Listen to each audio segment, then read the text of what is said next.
नमस्कार दोस्तों, good morning. ज्ञान तिवारी यूट्यूब चैनल में आपका स्वागत है। मैं ज्ञान प्रकाश तिवारी। चलिए आज आपको कुछ काव्य की तरफ ले चलते हैं। आज का हमारा काव्य का शीर्षक है जयद्रथ वध। दोस्तों, जैसा कि आप जानते हैं, जयद्रथ वध का लेखक जो हैं हमारे श्री मैथिली शरण गुप्त हैं। मैथिली शरण गुप्त का जन्म उत्तर प्रदेश के झांसी जिले के एक वैश्य परिवार में सन 1886 ईस्वी में हुआ था और इनकी मृत्यु 1964 ईस्वी में हुई थी। इनके मुख्य ग्रंथ साकेत, यशोधरा, द्वापर, सिद्धराज, पंचवटी, जयद्रथ वध, भारत भारती और अनेकों ग्रंथों की रचना इन्होंने की है। आज बात करते हैं जयद्रथ वध की। जयद्रथ वध का जो संकलन है, जो काव्य है, इसको इन्होंने महाभारत से लिया है। अभिमन्यु के वध के पश्चात जब अर्जुन जयद्रथ को मारने का संकल्प ले लेते हैं, प्रतिज्ञा कर लेते हैं उनको मारने की, तब का यह प्रसंग है। और सूर्यास्त से पहले जयद्रथ को मारने का संकल्प लेते हैं और ना मारने के उसमें अग्नि समाधि लेने का निश्चय करते हैं। तो इस खंड काव्य में, जो कि जयद्रथ वध नाम से है, कुल 7 सर्ग हैं। खंड काव्य में 7 सर्ग होते ही हैं। तो चलिए काव्य पाठ शुरू करते हैं जयद्रथ वध का प्रथम सर्ग से। आइए। वाचक प्रथम सर्वत्र ही जय जानकी जीवन कहो, फिर पूर्वजों के सील की शिक्षा तरंगों में बहो। दुख शोक जब जो आ पड़े सो धैर्य पूर्वक सब सहो, होगी सफलता क्यों नहीं कर्तव्य पथ पर दृढ़ रहो। अधिकार खोकर बैठ रहना यह महादुष्कर्म है, न्यायार्थ अपने बंधु को भी दंड देना धर्म है।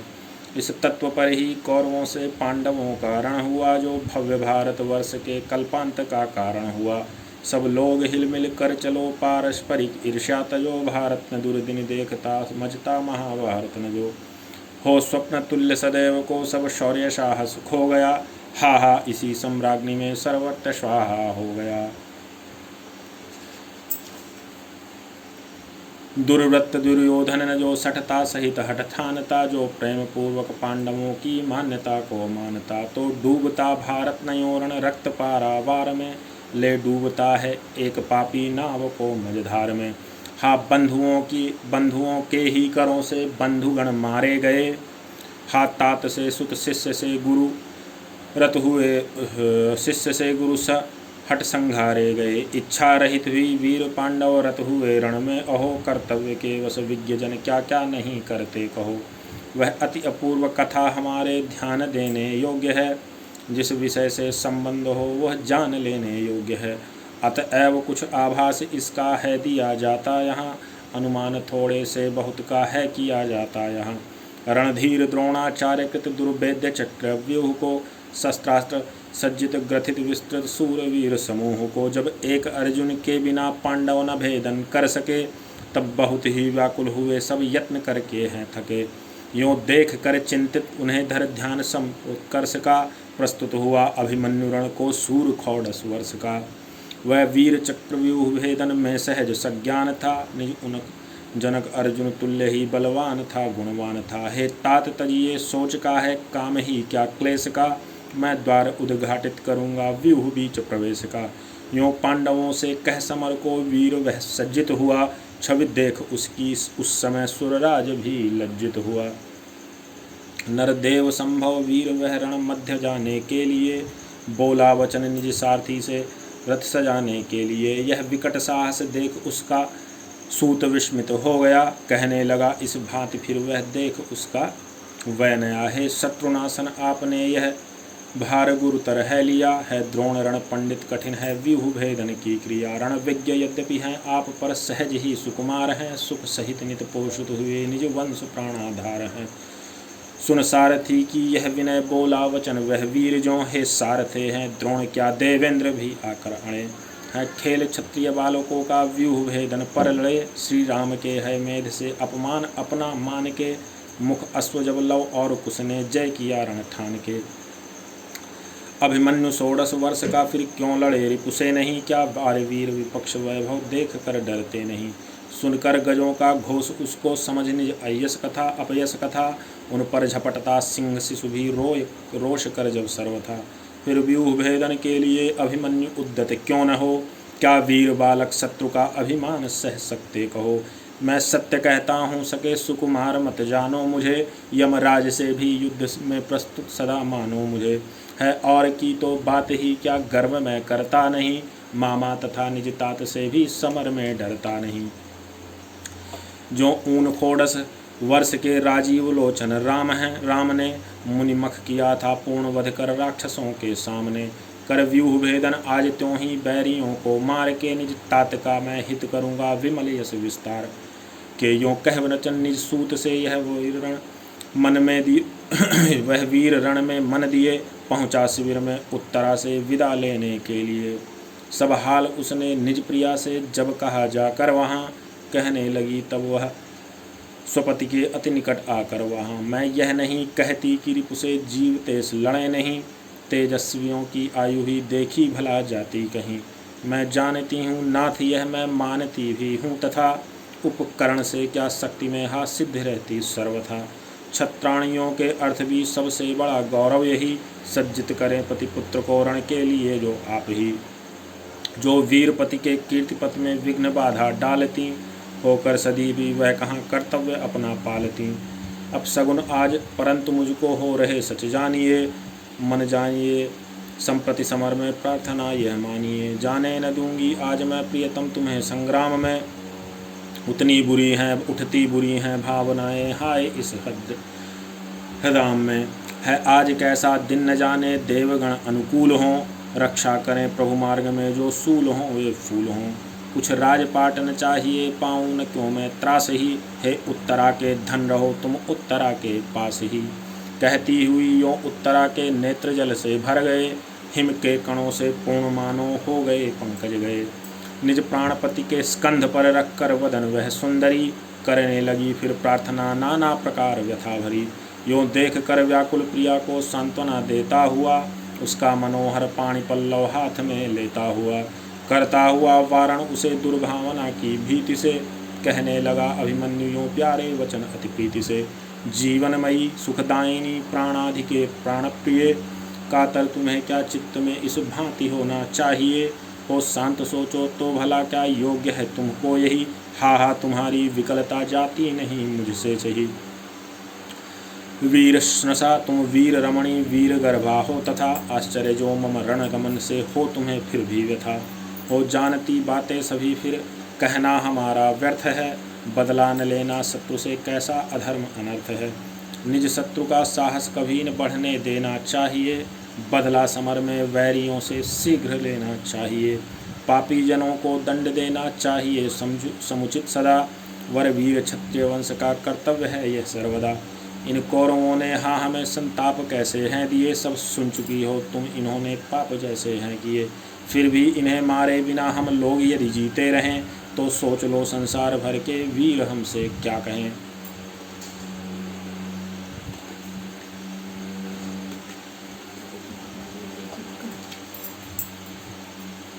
जिस पर हृदय का प्रेम होता सत्य और समग्र है, उसके लिए चिंतित सदा तथा रहता सदा वह व्यग्र है। होता इसी से है तुम्हारा चित्त चंचल हे प्रिय, यह सोच कर सो अब तुम्हें संकित न होना चाहिए। रण में विजय पाकर प्रिय मैं शीघ्र आऊँगा यहाँ, चिंतित न हो मन में न तुमको भूल पाऊँगा वहाँ।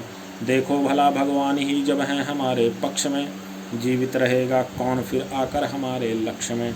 यूँ धैर्य देकर उत्तरा को हो विदा सद्भाव से, वीराग्रणी अभिमन्यु पहुँचा सैन्य में अति भाव चाव से।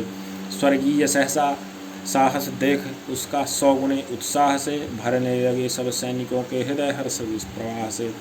फिर पांडवों के मध्य में अति भव्य निज रथ पर चढ़ा, रणभूमि में रुकु सैन्य सम्मुख वह सुभद्रा। सुत बढ़ा पहले समय में जो सुरों के मध्य में सज कर भले थे, तारकासुर मारने गिरिनंदिनी नंदन चले। वाचक विचारों तो जरा उस समय की अद्भुत छटा, कैसी अलौकिक घिर रही है सूरवीरों की घटा। दुर्भेद्य चक्रव्यूह सम्मुख धारत्राष्ट्र रचे खड़े, अभिमन्यु उसके भेदने को हो रहे आतुर बड़े। तत्काल ही दोनों दलों में घोर रण होने लगा, प्रत्येक पल में भूमि पर वर वीरगण सोने लगा। रोने लगी मानो दिशाएं हो पूर्ण रण घोष से, करने लगे आघात सम्मुख सूर सैनिक रोष से। इस युद्ध में सौभद्र ने जो की प्रदर्शित वीरता, अनुमान में आती नहीं उसकी अगम गंभीरता। असमर्थ हो जिस धीरता से शत्रुओं का सामना उसने किया, असमर्थ हो उसके कथन में मौन वाणी में लिया। करता हुआ कर निकर दुर्धर सृष्टि के संहार को, कल्पांत में संतप्त करता सूर्य ज्यों संसार को। सब और त्यों ही छोड़कर निज प्रखर तर सरजल जाल को, करने लगा वह वीर व्याकुल शत्रु सैन्य विशाल को। सर खींच उसने तूण से कब किधर संधाना उन्हें, बस विद्ध होकर ही विपक्षी वृंद ने जाना उन्हें। को दंड कुंडल तुल्य ही उसका वहाँ देखा गया, अविराम रण करता हुआ वह राम सम लेखा गया। कटने लगे अगणित भटों के रुंड मुंड, जहाँ तहाँ गिरने लगे कट कर तथा करपद सहस्त्रों के वहाँ। केवल कलाई ही कुतूहल वश किसी की काट दी, क्षण मात्र में ही अरिंगणों से भूमि उसने पाट दी। करता हुआ वध वैरियों का वैर शोधन के लिए, रण मध्य वह फिरने लगा अति दिव्य धुति धारण किए। उस काल सुत सुमित्र के रथ हाँकने की रीति से देखा गया वह एक ही 10-20 सा अति भीति से। उस काल जिस और वह संग्राम करने को गया, भगते हुए अरिवृंद से मैदान खाली हो गया। रथ पथ कहीं भी रुद्ध उसका दृष्टि में आया नहीं, सम्मुख हुआ जो वीर वह मारा गया तत्क्षण वहीं। जो भेद जाता भानु का कर अंधकार समूह को, वह पार्थनंदन घुस गया तो भेद चक्रव्यूह को। थे वीर लाखों पर किसी से गति न उसकी रुक सकी, सब शत्रुओं की गति उसके सामने सहसा थकी। पर साथ भी उसके न कोई जा सका निज शक्ति से, था द्वार रक्षक नृप जयद्रथ सबल शिव की शक्ति से। अर्जुन बिना उसको न कोई जीत सकता था कहीं, थे किंतु उस संग्राम में भवितव्यता वसवे नहीं। तब विदित कर्ण कनिष्ठ भ्राता बाण बरसा, कर बड़े रे खल खड़ा रह वचनियों कहने लगा उससे कड़े। अभिमन्यु ने उनको श्रवण कर प्रथम कुछ हंस भर दिया, फिर एक सर से शीघ्र उसका शीश खंडित कर दिया। यों देख मरते निज अनुज को कर्ण अति क्षोभित हुआ, संतप्त स्वर्ण समान उसका वर्ण अति शोभित हुआ। सौभद्र पर 100 बाण छोड़े जो अतीव कराल थे, आह बाण थे वो या भयंकर पक्षधारी ब्याल थे। अर्जुन तनय ने देख उनको वेग से आते हुए, खंडित किया झट बीच में ही धैर्य दिखलाते हुए। फिर हस्त लाघव से उसी क्षण काट के रिपुचाप को, रथ सूत्र रक्षक नष्ट कर सौंपा उसे संताप को। यो कर्ण को हारा समझकर चित्त में अति क्रुद्ध हो, दुर्योधनात्मक वीर लक्ष्मण आ गया फिर युद्ध को। सम्मुख उसे अवलोक कर अभिमन्यु कहने लगा, मानो भयंकर सिंधु नद हद तोड़ कर बहने लगा। तुम हो हमारे बंधु इससे हम जताते हैं तुम्हें, मत जानियो तुम यह कि हम निर्बल बताते हैं तुम्हें। अब इस समय तुम निज जनों को एक बार निहार लो, यमधाम में ही अन्यथा होगा मिलाप विचार लो। इस वीर को सुनकर वचन ये लग गई बस आगसी, हो क्रुद्ध उसने शक्ति छोड़ी एक निष्ठुर नागसी। अभिमन्यु ने उसको विफल कर पांडवों की जय कही, फिर सर चढ़ाया एक जिसमें ज्योतिषी थी जग रही। उस अर्धचंद्राकार सर ने छूट कर कौदंड से, छेदन किया रिपुकंठ तक्षण फलकधार प्रचंड से। होता हुआ उस भांति भाषित शीश उनका गिर पड़ा, होता प्रकाशित टूट कर नक्षत्र नभ में बढ़ा। तत्काल हाहाकार युत रूप पक्ष में दुख छा गया, फिर दुष्ट दुशासन समर में शीघ्र सम्मुख आ गया। अभिमन्यु उसको देखते ही क्रोध में जलने लगा, निश्वास बारंबार उसका उष्णतर जलने लगा। रे नराधम नार की तू था बता अब तक कहाँ, मैं खोजता फिरता तुझे सब और कब से हो कहूँ यहाँ। यह देख मेरा बाण तेरे प्राणनाश निमित्त है, तैयार हो तेरे अघों का आज प्रायश्चित है। सब सैनिकों के सामने ही आज वध करके तुझे, संसार में माता पिता से है ऋण होना मुझे। मेरे करों में अब तुझे कोई बचा सकता नहीं, पर देखना रणभूमि से तू भाग सकता है नहीं। कहियों वचन अभिमन्यु ने छोड़ा धनुष से बाण को, रिपुभाल में वह घुस गया खटभेद शीर्ष प्राण को। तब रक्त से भीगा वह गिर पड़ा पाकर व्यथा। संध्या समय पश्चिम जलधि में अरुण रवि गिरता था। मूर्छित समर उसको समर से ले गया रथ सारथी। लड़ने लगा तब नब्र बृहद बल उचित नाम महारथी। कर खेल क्रीड़ा सक्त हरि हरि जो मारता। करी को कभी मारा उसे अभिमन्यु ने त्यों छिन्न कर तनु सभी। करके तनु सभी उस एक ही अभिमन्यु से यों युद्ध जिस जिसने किया। मारा गया अथवा समर से विमुख होकर ही जिया। जिस भांति विद्युत दाम से होती सुशोभित घन छटा। घन घटा सर्वत्र छिटकाने लगा वह समर में छत्र छटा। तब कर्ण द्रोणाचार्य से साश्चर्य यों कहने लगा। आचार्य देखो तो नया यह सिंह सोते से जगा। रघुवर विशक से सिंधु सम सब सैन्य इसमें व्यस्त हैं। यह पार्थनंदन पार्थ से भी धीर वीर प्रशस्त है। होना विमुख संग्राम से है पाप वीरों को महा। यह सोच कर ही इस समय ठहरा हुआ हूँ मैं यहाँ। जैसे बने अब मारना ही योग्य इसको है यहीं। सच जान लीजिए अन्यथा निस्तार फिर होगा नहीं। वीराग्रणी अभिमन्यु तुम हो धन्य इस संसार में। शत्रु भी यों मग्न हो जिसके शौर्य पारा वार में। होता तुम्हारे निकट निष्प्रभ तेज शशिका सूर का। करते विपक्षी भी सदा गुण गान सच्चे सूर का। तब सप्तरथियों ने वहाँ रथ हो वहाँ दुष्कर्म में मिलकर किया आरंभ उसको विद्ध करना मर्म में। कृप कर्ण दुस्शासन सुयोधन शक्नि सुत युत द्रोण भी। उस एक बालक को लगे वे मारने बहुविध सभी। अर्जुन तनय अभिमन्यु तो भी अचल सम अविचल रहा। उन सप्तरथियों का वहाँ आघात सब उसने सहा। पर एक साथ प्रहार करता हो चतुर्दश कर जहाँ। युग कर कहो क्या क्या यथायथ कर सके विक्रम वहाँ। कुछ देर में जब रिपुसरों से अश्व उसके गिर पड़े। तब कूद कर रथ से चला वह थे जहाँ वे सब खड़े। जब तक शरीरागार में रहते जरा भी प्राण हैं। करते समर से वीरजन पीछे कभी न प्रयाण हैं। फिर नृत्य सा करता हुआ धनवा लिए निज हाथ में। लड़ने लगा निर्भय वहाँ वह सूरता के साथ में। था यद्यपि अंतिम दृश्य यह उसके अलौकिक कर्म का। पर मुख्य परिचय भी यही था वीरजन के धर्म का। होता प्रविष्ट मृगेंद्र शावक ज्यों गजेंद्र समूह में। करने लगा वह शौर्य त्यों उन वैरियों के व्यूह में। तब छोड़ते कोदंड से सब और चंड सरावली। मारतंड मंडल के उदय की छवि मिली उसको भली। यों विकट विक्रम देख उसका धैर्य रिपुख होने लगे। उसके भयंकर वेग से अस्थिर सभी होने लगे। हंसने लगा वह वीर उनकी धीरता यह देख के। फिर यों वचन कहने लगा तृणतुल्य उनका लेख के। मैं एक तुम बहुत सहचरों से युक्त विस्तृत सात हो। एकत्र फिर अन्याय से करते सभी आघात हो। होते विमुक्तो भी अहो झिलतान मेरा वार है। तुम वीर कैसे हो तुम्हें धिक्कार सौ सौ बार है। उस सूर्य के सुन यो वचन बोला सुयोधन आप यों। है काल अब तेरा निकट करता अनर्थ प्रलाप क्यों। जैसे बने निज वैरियों के प्राण हरने चाहिए। निज मार्ग निष्कंटक सदा सब भांति करना चाहिए। यह कथन तेरे योग्य ही है प्रथम यों उत्तर दिया। खरतर सरों से फिर उसे अभिमन्यु ने मूर्छित किया। उस समय ही जो पार्श्व से छोड़ा गया था तान के। उस कर्ण सर ने चाप उसका काट डाला आन के। तब खींच कर खड़क फिर वह रथ हुआ रिपुनाश में। चमकी प्रलय की बिजलियां घनघोर समर आकाश में। पर हाय वह आलोक मंडल अल्प ही मंडित हुआ। वंचक विपक्षी वृंद से वह खड़ग भी खंडित हुआ। यो रिक्तहस्त हुआ यहाँ वह वीर रिपु संघात में। घुसने लगे सब शत्रुओं के बाण उसके गात में। वह पांडुवंश प्रदीप यों शोभित हुआ उस काल में। सुंदर सुमन जो पड़ गया हो कंटकों के जाल में। संग्राम में निज शत्रुओं की देखकर यह नीचता। कहने लगा वह वचन द्रग युग करों से सींचदा। निशस्त्र पर तुम वीर बनकर वार करते हो अहो। है पाप तुमको देखना भी पामरो सम्मुख न हो। दो शस्त्र पहले तुम मुझे फिर युद्ध सब मुझसे करो। यों स्वार्थ साधन के लिए मत पाप पथ में पद धरो। कुछ प्राण भिक्षा में न तुमको मांगता हूँ भीत से। बस शस्त्र ही मैं चाहता हूँ धर्म पूर्वक नीति से। कर मैं मुझे तुम शस्त्र देकर फिर दिखाओ वीरता। देखूँ यहाँ फिर मैं तुम्हारी धीरता गंभीरता। हो साथ क्या 100 भी रहो तो भी रुलाऊं मैं तुम्हें।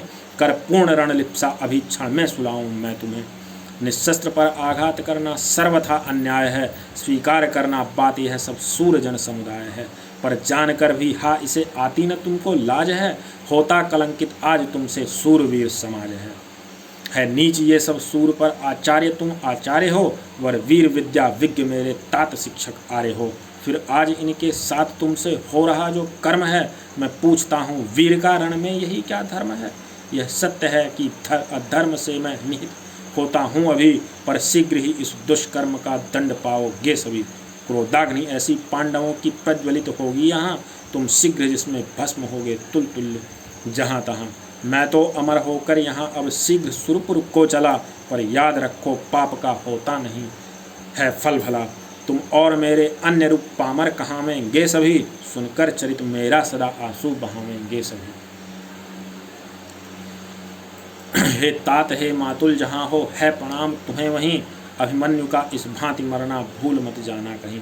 कहता हुआ वह वीर यों रणभूमि में फिर गिर पड़ा, हो भंग स्टंग सुमेरु गिर का गिर पड़ा हो ज्यों बड़ा। इस भांति उसको भूमि पर देखा पतित होते यदा, दुस्सील दुशासन तने ने शीस में मारी गदा।